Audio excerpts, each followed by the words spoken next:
नमस्कार दोस्तों, स्वागत है आपका आपके अपनी YouTube channel government job preparation पर। दोस्तों, जैसा कि आप सभी को पता है कि यूपीडब्ल्यूएससी लेखपाल की बात जल्द ही आने वाली है। तो इन्हीं सारी चीज़ों को ध्यान में रखते हुए मैंने यहाँ पर हिस्ट्री की एक एमसीक्यू सीरीज स्टार्ट की है। आप इसको बोलते हैं क्विज स्टार्ट की है, जिसमें हम सीरियल से हम लोग यहाँ पर हिस्ट्री के सारे इंपॉर्टेंट क्वेश्चंस डिस्कस कर लेंगे, जो भी हमारे एग्जाम के पॉइंट ऑफ व्यू से इंपॉर्टेंट है। तो आप ये सीरीज़ पूरी देखिएगा। ये मैं पूरा हिस्ट्री इसमें खत्म करूँगा क्विज के माध्यम से। और पहला इसका जो वीडियो है ऑलरेडी मैं अपने चैनल पर अपलोड कर चुका हूँ, तो अगर आपने नहीं देखा है तो उसको जाकर देख सकते हैं। और उसी सीरीज़ में इसका सेकंड वीडियो होगा और इसमें भी हम कुछ क्वेश्चन डिस्कस करेंगे। इसी तरह से चलते हुए हम पूरी की पूरी हिस्ट्री इसमें डिस्कस करेंगे। और जो कि आपके जो हमारा यूपीडब्ल्यूएससी के जो पेपर्स होते हैं या सिंगल एग्जाम्स के जो भी पेपर होते हैं जिसमें हिस्ट्री पूछी जाती है, उन सबके लिए बहुत ही महत्वपूर्ण है। तो चलिए शुरू करते हैं आज का हमारे वीडियो सेशन। सो गाइस, यहाँ पर जो पहला क्वेश्चन हमारा निकल कर आ रहा है वह है बुद्ध का अर्थ है। तो जो बुद्ध शब्द है इसका क्या अर्थ होता है, ये यहाँ पर पूछा गया आपसे। आंसर आपका यहाँ पर हो जाएगा ऑप्शन नंबर ए, ज्ञान प्राप्ति, यानी कि ऑप्शन नंबर ए आपका यहाँ पर सही आंसर हो जाता है। ठीक है, बुद्ध का जो अर्थ होता है उसका मतलब होता है कि ज्ञान की प्राप्ति। ठीक है, अब यहाँ पर मैं कैसे आपको यहाँ पर बता सकता हूँ कि 6 वर्षों की जब साधना की थी भगवान बुद्ध ने 35 वर्ष की आयु में, तो उन्हें बैसाख पूर्णिमा की रात को एक पीपल वृक्ष के नीचे ज्ञान प्राप्त हुआ था। ठीक है, इसके बाद वह बुद्ध के नाम से विख्यात हुए। अतः अगर हम बुद्ध का मतलब समझने की कोशिश करें तो इसका मतलब होता है कि ज्ञान की प्राप्ति। ठीक है, तो यहाँ पर क्वेश्चन और भी सारे बन सकते हैं कि भगवान बुद्ध को किस पेड़ के नीचे ज्ञान प्राप्त हुआ था। तो उनको एक पीपल वृक्ष के नीचे ज्ञान प्राप्त हुआ था। उनका पहला नाम सिद्धार्थ हुआ करता था।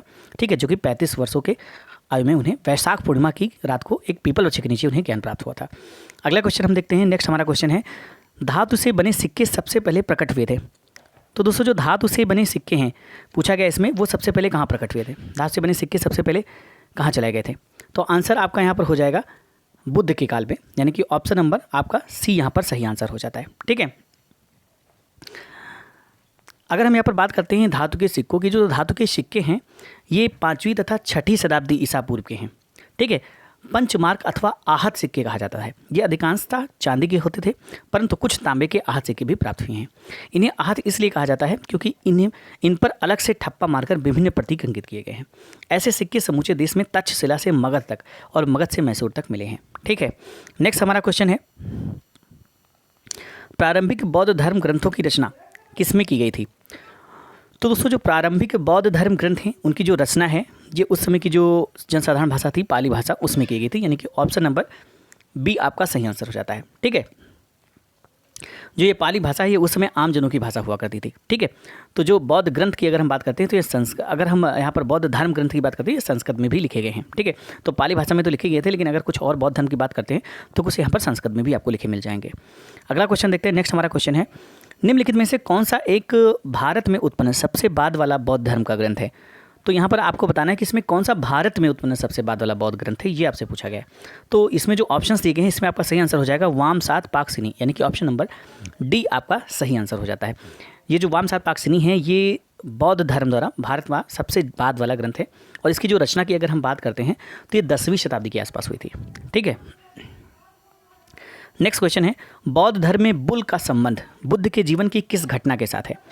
तो जो बौद्ध धर्म है, अब दोस्तों यहाँ पर आप देखिएगा कि क्वेश्चंस का लेवल आपको कहेंगे कि इजी है, तो ऐसा नहीं है। इसी तरह के क्वेश्चंस आपसे पूछे जाते हैं क्योंकि ये आपका जो यूपीडब्ल्यूएससी का एग्जाम है लेखपाल का, ये बहुत ज़्यादा हाई लेवल के इसमें क्वेश्चंस आपसे नहीं पूछे जाएंगे, बस ऊपर स्तर से ही क्वेश्चंस रहेंगे। तो आप इन क्वेश्चंस को अगर प्रिपेयर कर लेते हैं अच्छे से तो आप अच्छा एग्जाम ले सकते हैं। तो बौद्ध धर्म में बुल संबंध का अर्थ बुद्ध के जीवन की किस घटना के साथ है, ये यहाँ पर पूछा गया है। तो आंसर आपका यहाँ पर हो जाएगा ऑप्शन नंबर ए, जन्म, यानी कि ए आपका सही आंसर यहाँ पर हो जाता है। ठीक है, यहाँ पर अगर हम बात करते हैं कमल या बुल या सांड, तो ये जो संबंधित हैं ये बौद्ध धर्म के जन्म से संबंधित हैं। घोड़ा जो संबंधित था वो था गृह त्याग से। अगर पीपल की बात करते हैं तो वो ज्ञान से था। और पद चिन्ह जो निर्वाण से एवं स्तूप का संबंध मृत्यु से था। ठीक है, तो ये याद रख लीजिएगा आप लोग। नेक्स्ट हम क्वेश्चन देखते हैं हमारा, बुद्ध को प्रबोध कहाँ प्राप्त हुआ था? तो प्रबोध मतलब कि उनको ज्ञान कहाँ पर प्राप्ति हुई थी, ज्ञान की प्राप्ति कहाँ पर हुई थी? तो आंसर आपका हो जाएगा बोध गया। सभी को पता भी होगा, कॉमन क्वेश्चन है, बुद्ध को जो ज्ञान है वो बोध गया में प्राप्त हुआ था। अगला क्वेश्चन देखते हैं। नेक्स्ट हमारा क्वेश्चन है, बुद्ध, धम्म और संघ मिलकर कहलाते हैं। तो जो बुद्ध, धम्म और संघ है ये तीनों मिलकर कहलाते हैं त्रिरत्न, यानी कि ऑप्शन नंबर ए आपका सही आंसर हो जाता है। ठीक है, ये बौद्ध धर्म के त्रिरत्न है, बुद्ध, धम्म और संघ। ठीक है, बौद्ध धर्म में जो संघ का महत्वपूर्ण स्थान है यह त्रिरत्न का एक अनिवार्य अंग है।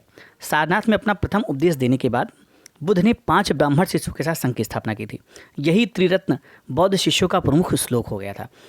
और आपको वो श्लोक पता होना चाहिए, बुद्धम शरणम गच्छामि, धम्मम शरणम गच्छामि, संघम शरणम गच्छामि। ठीक है, इच्छा नेक्स्ट हम यहाँ पर देखते हैं, इच्छा सब कष्टों का कारण है, इसका प्रचार करने वाला धर्म कौन सा है?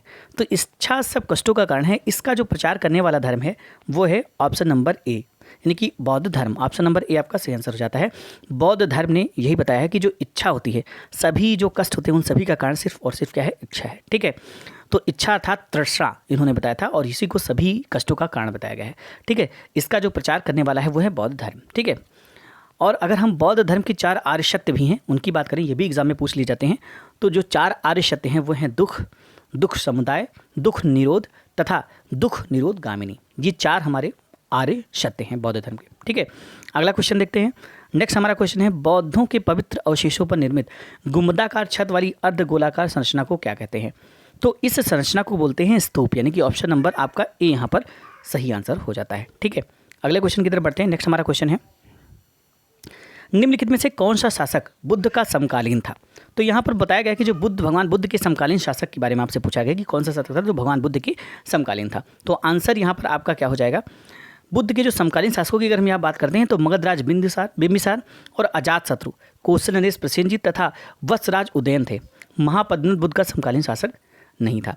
तो यहाँ पर अगर यहाँ पर हम देखें तो यहाँ पर जो क्वेश्चन है थोड़ा सा गलत है, क्योंकि उदयन, बिंबिसार, अजातशत्रु तीनों बौद्ध धर्म के समकालीन थे, लेकिन जो महापद्मन था ये बौद्ध धर्म के समकालीन नहीं था।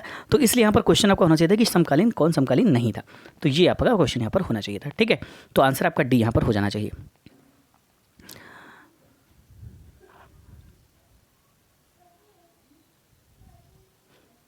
यहाँ पर क्वेश्चन में थोड़ा सा शायद मिस्टेक है। उदयन आई थिंक नहीं थे, अजातशत्रु और बिंबिसार ये दोनों हमारे बौद्ध धर्म के समकालीन थे। और कुछ भी राजा की अगर हम बात करते हैं तो ये आपके प्रसेनजीत जो है, नरेश, कौशल नरेश जो प्रसेनजीत थे राजा, और वत्सराज, हाँ उदयन भी थे। यानी कि ये तीनों के तीनों थे, उदयन, अजातशत्रु, बिंबिसार, ये तीनों के तीनों जो हैं समकालीन थे भगवान बुद्ध के। यहाँ महापद्मनन जो थे ये समकालीन नहीं थे। ठीक है, तो यहाँ पर आपका क्वेश्चन होना चाहिए था कौन समकालीन नहीं है, तो इसमें आपका डी आंसर हो जाएगा। अगला क्वेश्चन देखते हैं। नेक्स्ट हमारा क्वेश्चन है, बुद्ध की मृत्यु किस वर्ष में हुई? तो भगवान बुद्ध की जो मृत्यु है ये 483 ईसा पूर्व में हुई थी, यानी कि ऑप्शन नंबर ए आपका सही आंसर हो जाता है। ठीक है, इनकी मृत्यु जो है ये 483 ईसा पूर्व में 80 वर्ष की आयु में कुशीनगर में हुई थी और इसे बौद्ध ग्रंथों में महापरिनिर्वाण कहा गया। तो जो इनकी मृत्यु हुई, इस घटना को जो बौद्ध धर्म में क्या कहा गया? महापरिनिर्वाण कहा गया। और इनकी मृत्यु हुई कहाँ पे थी? तो ये कुशीनगर में हुई थी। ठीक है, नेक्स्ट क्वेश्चन देखते हैं हमारा, भारतीय इतिहास के निम्नलिखित युगों में से किसके दौरान क्षत्रिय एक विशिष्ट पहचान रखते थे? तो यहाँ पर आपका आंसर सही हो जाएगा ऑप्शन नंबर ए, बुद्ध के युग में, यानी कि ऑप्शन नंबर ए आपका यहाँ पर बिल्कुल सही आंसर यहाँ पर हो जाता है। जो बुद्ध युग था इसमें क्षत्रिय थे एक विशिष्ट तरह की पहचान रखते थे। महात्मा बुद्ध एवं महावीर स्वामी स्वयं क्षत्रिय कुल से संबंधित थे। बौद्धकालीन ग्रंथ अंगुत्तर निकाय में महाजनपदों की सूची प्राप्त होती है जिसके अधिकतर शासक क्षत्रिय कुल से संबंधित थे। अगला क्वेश्चन देखते हैं, महावीर कौन थे? तो दोस्तों जो महावीर थे ये 24वें तीर्थंकर थे, यानी कि ऑप्शन नंबर बी आपका सही आंसर हो जाता है। और भारत में जैन धर्म के जो संस्थापक थे ये भी भगवान महावीर ही थे। ठीक है, तो महावीर के बारे में थोड़ा सा अगर हम जानने की कोशिश करें तो भारत में जो जैन धर्म के प्रथम तीर्थंकर थे वो थे ऋषभदेव, या जिन्हें हम आदिनाथ कहते हैं। और इनका जो प्रथम उल्लेख है, जिसका उल्लेख जो है वो ऋग्वेद में 22वें तीर्थंकर अरिष्ट नेम के साथ मिलता है। ठीक है, 23वें जो तीर्थंकर थे ये थे पार्श्वनाथ, तथा जैन धर्म के अनुयायियों को निर्ग्रंथ कहा जाता था। ठीक है, और जैन धर्म को जो अनुयायी होते थे उनको निर्ग्रंथ कहा जाता था। लेकिन महावीर स्वामी जो थे ये जैन शिक्षाओं में विस्तार के साथ इनका नाम जो है जैन धर्म इनके नाम का इसका नाम जो है जैन धर्म कर दिया गया। महावीर स्वामी जो थे इनके द्वारा जैन शिक्षाओं में जो विस्तार किया गया उसके बाद इसका नाम जैन धर्म कर दिया गया था। ठीक है, तो यहाँ पर आप लोग जान सकते हैं कि जो जैन धर्म है इसके जो प्रथम तीर्थंकर थे, ये भी क्वेश्चन बनता है, तो वो थे ऋषभदेव, या जिन्हें हम आदिनाथ भी कहते हैं। और इसका जो प्रथम उल्लेख है, यानी इनका जो प्रथम उल्लेख है इसका आदिनाथ का, ये हमारा 22वें तीर्थंकर के साथ अरिष्ट नेम के साथ मिलता है, जो कि ऋग्वेद में मिलता है। ठीक है, और 23वें तीर्थंकर जो थे वो थे पार्श्वनाथ, और 24वें तीर्थंकर ये थे हमारे महावीर स्वामी। ठीक है, अगला क्वेश्चन देखते हैं।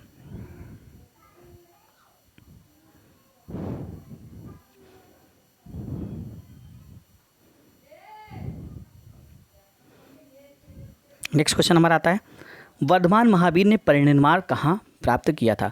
तो यहाँ पर वर्धमान महावीर की बात की जा रही है कि वर्धमान महावीर ने, ठीक है, परिनिर्वाण कहाँ प्राप्त किया था? महावीर की बात की जा रही है, वर्धमान महावीर ने परिनिर्वाण कहाँ प्राप्त किया था? तो आंसर आपका हो जाएगा यहाँ पर पावा, यानी कि ऑप्शन नंबर ए आपका सही आंसर हो जाता है। वर्धमान महावीर जो है इन्होंने मल्ल महाजनपद की राजधानी पावा, या जिसे पावापुरी भी बोलते हैं, इसमें परिनिर्वाण प्राप्त किया था। अगर हम पावापुरी की बात करते हैं तो ये बिहार राज्य के नालंदा जिले में स्थित है। ठीक है। जैन धर्म के 24वें तीर्थंकर महावीर स्वामी थे और 23वें तीर्थंकर हमने बता दिया है कि यहाँ पर पार्श्वनाथ थे और प्रथम तीर्थंकर कौन थे? आदिनाथ थे। अगला क्वेश्चन देखते हैं, एक मिनट।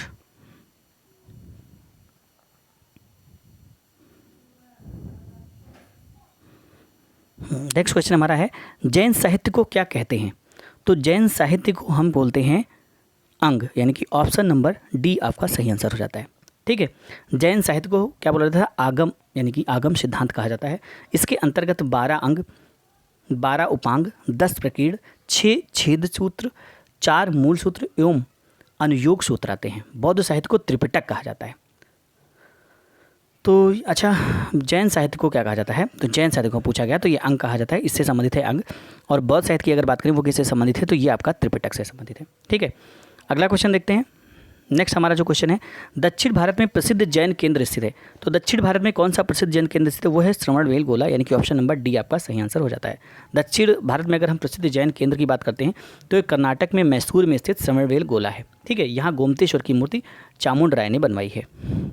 अगला क्वेश्चन है, 6ठी शताब्दी ईसा पूर्व मगध में किसका विशाल भंडार था? तो 6ठी शताब्दी ईसा पूर्व में मगध में लोहे का विशाल भंडार हुआ करता था, यानी कि ऑप्शन नंबर आपका यहाँ पर डी सही आंसर हो जाता है। नेक्स्ट क्वेश्चन देखते हैं। हमारा अगला क्वेश्चन है, उस राज्य का नाम बताइए जिसने पहली बार युद्ध में हाथियों का इस्तेमाल किया। तो आंसर आपका यहाँ पर हो जाएगा मगध है, यानी कि ऑप्शन नंबर बी आपका सही आंसर हो जाता है। ठीक है। जो मगध राज्य था उसने पहली बार युद्ध में हाथियों का इस्तेमाल किया था। ठीक है।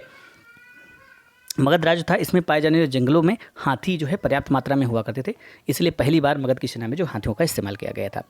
अगला क्वेश्चन देखते हैं। प्राचीन काल में स्रोत सामग्री लिखने के लिए प्रयुक्त भाषा थी। तो प्राचीन काल में जो स्रोत सामग्री लिखने के लिए प्रयुक्त भाषा थी वो हुआ करती थी जनरली संस्कृत हुआ करती थी, यानी कि ऑप्शन नंबर आपका ए सही आंसर हो जाता है। अगला क्वेश्चन देखते हैं।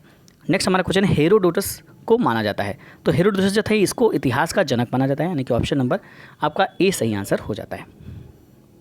तो ये थे दोस्तों यहाँ पर आज की क्विज। इसी तरह से 20 क्वेश्चंस करते हुए आपको पूरी हिस्ट्री के क्वेश्चंस हम लोग डिस्कस करेंगे। आपका एंशिएंट, मेडिवल और मॉडर्न सारी हिस्ट्री कर लेंगे। जो भी इंपॉर्टेंट क्वेश्चंस होंगे जो आपके एग्जाम के पॉइंट ऑफ व्यू से इंपॉर्टेंट है वो सारे के सारे हम लोग डिस्कस कर लेंगे। साथ में थोड़ा बहुत डिस्क्रिप्शन भी उसका देंगे ताकि उससे और भी जो क्वेश्चंस बन रहे हों उस क्वेश्चन से संबंधित वो सारे के सारे आपके हो जाएंगे। तो इस सीरीज़ को आप लोग जरूर देखिए और आपसे एक रिक्वेस्ट भी कि ज़्यादा से ज़्यादा इसे शेयर कीजिए ताकि सारे लोगों तक ये सीरीज़ पहुँच सके। और इसके बाद हम यहाँ पर इंडियन पॉलिटी यानी कि भारतीय संविधान से संबंधित भी सीरीज स्टार्ट करेंगे और साथ में ज्योग्राफी से भी रिलेटेड सीरीज इसी तरह स्टार्ट करेंगे ताकि ये जो ज्योग्राफी, पॉलिटी और आपका जो हिस्ट्री का पोर्शन है ये सारा का सारा पोर्शन आपका यूपीएससी के जो भी एग्जाम है उनके लिए कवर हो जाए। तो मिलते हैं नए अपडेट के साथ या नए क्विज के साथ, तब तक के लिए थैंक्स फॉर वॉचिंग।